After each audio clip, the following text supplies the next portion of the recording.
Congratulations, Pat. You're delighted in your retirement. Nice to meet you. Alison knows. It's your wife, is it? Yeah. God loves you now. You have to listen to him all day. The day as well as it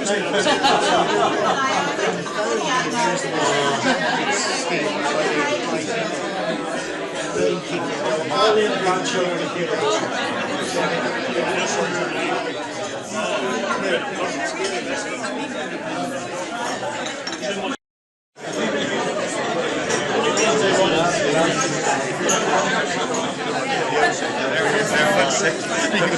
All right, Elvis, give it to us. Oh, straight off the top.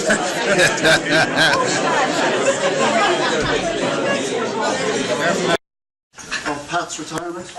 I try and keep it short and right. I think I keep it light because I think retiring is a great time. It's a time to look forward to the future, Pat.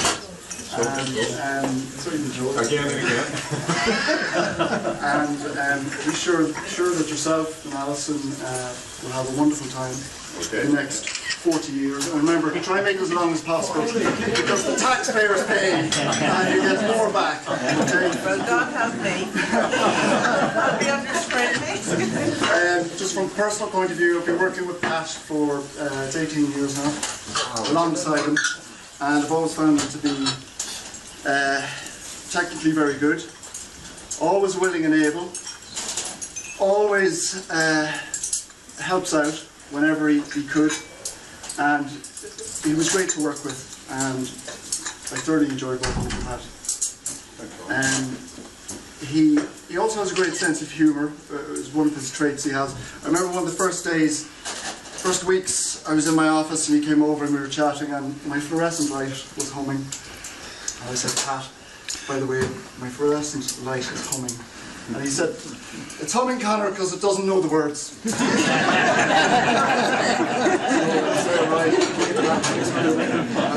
Just recently, where's Liam? I saw Liam stuck in Liam, our carpenter, stuck in an electrical cupboard recently. Pat and myself were passing, and Pat said, what do you call a carpenter in an electrical cupboard? I said, I don't know, Pat. He said, dead. Another great trait of Pat's, he has the ability, which it's a trait I most admire in people actually, is the ability to keep cool under pressure when something happens. And do you remember, Pat, the power outages? The catastrophes. The catastrophes. In particular, we got a whole a new infrastructure for the wind turbine, and it stopped working. It came from ABB, and it basically stopped working, and everybody ran for cover. The contractors, the consultant engineers, the manufacturers, you couldn't see them for dust, they were gone. And everybody was looking at myself and Pat, what I was going to do here. But it was quite it was a stressful time. You know? And anyway, we managed to get it sorted out, emergency generators, and it turned out after 6 months in a place initially that the whole thing was caused by an incorrectly mounted component on an electronic board. So that was an interesting time. But I suppose what I'm trying to say there, I don't know if any of you are familiar with, for example, Antarctic discovery, but there's a saying, for scientific discovery, give me Scott, for speed and efficiency, give me Amundsen, and for, yes, when disaster strikes and all else fails, get down on your knees and pray for Shackleton.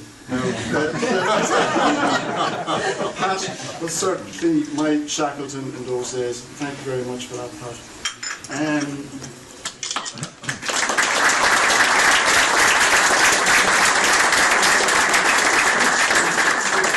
There's not too much else to say except on behalf of the Institute. I mean, 30, how many years, Pat, is it? 36. 36 years. So on behalf of the Institute, and I suppose, I don't know, the public sector of the state, thank you very much for your service. To get the place comfortable and safe for all of us.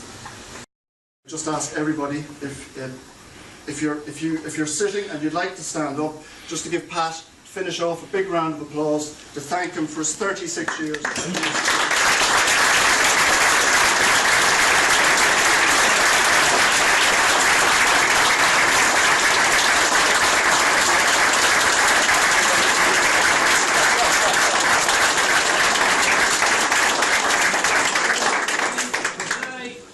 Well, thanks very much, everyone, and thank you, Conor, for those kind words. I've had a few emails and a few letters from various people this morning saying basically, don't forget that money you owe me. Stuff like that, but we had some friends call up last night to the house, and after a few glasses of bubbly, we were reminiscing about the good old days in the RTC.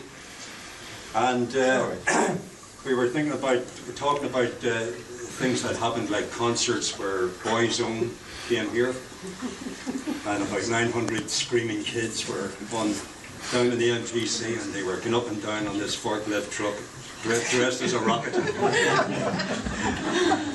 And then another time when Mary Coughlin decided that we got her on board to raise some money for St. Oliver's across the road here, and somebody decided that they would get the old people over. They got the wheelchairs organised, they got the buses organised, everything. They got them over to the MPC, put them in the front 3 rows. My good friend Brendan Johnson said to me, listen, you want to get the sound up really loud because a lot of these people are half deaf. So anyway, we got everything in position. Of course, before Mary came on, she had her little drink of honey and lemon, and on she went. And after about, I think it was the 3rd song, she looked down, and there they all were, fast asleep, snoring to their heart's content. Wow, so we duly got them wheeled out without wakening too many of them. We got them out of the back. Mary carried on. There were some things, like a lot of nice stuff, you know, that I remember. Good memories, happy memories, as well as the work issues. There was always a bit of laughter. And I'd like to thank all my colleagues in the Estates Department and my technician team too, for their friendship, first of all, and their support, and mainly for the laughs. And we had a few laughs as well, you know, as well as all the gloom and doom, we did have a few laughs as well.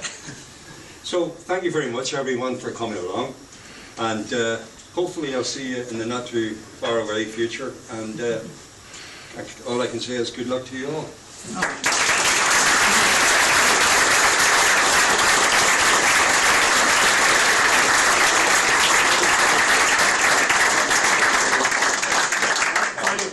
There were cards at reception, or a card at reception, but it filled up so quickly we had to get another one. You can't buy big retirement cards for some reason. I don't know what that's about. And people left some contributions as well, and that's in there. All €22.50. Good stuff. Thank you, Pat. Okay.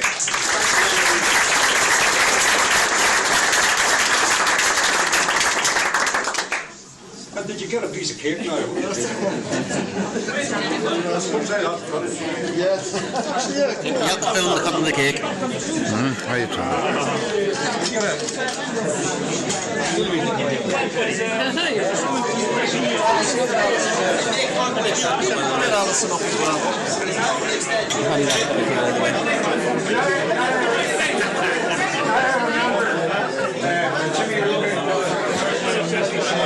Every day here's like a wedding. There you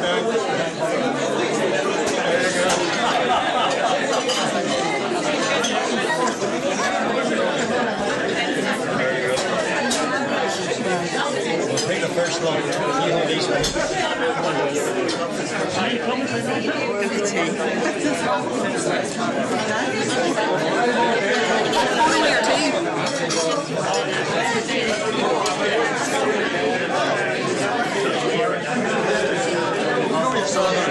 Exactly. Get in there with him.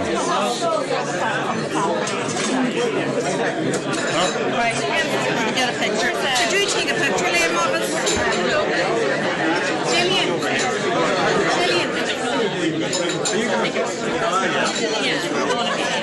Before you start, is there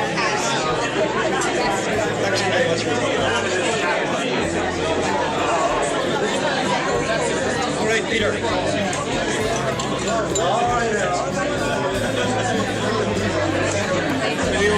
How are you, Tony?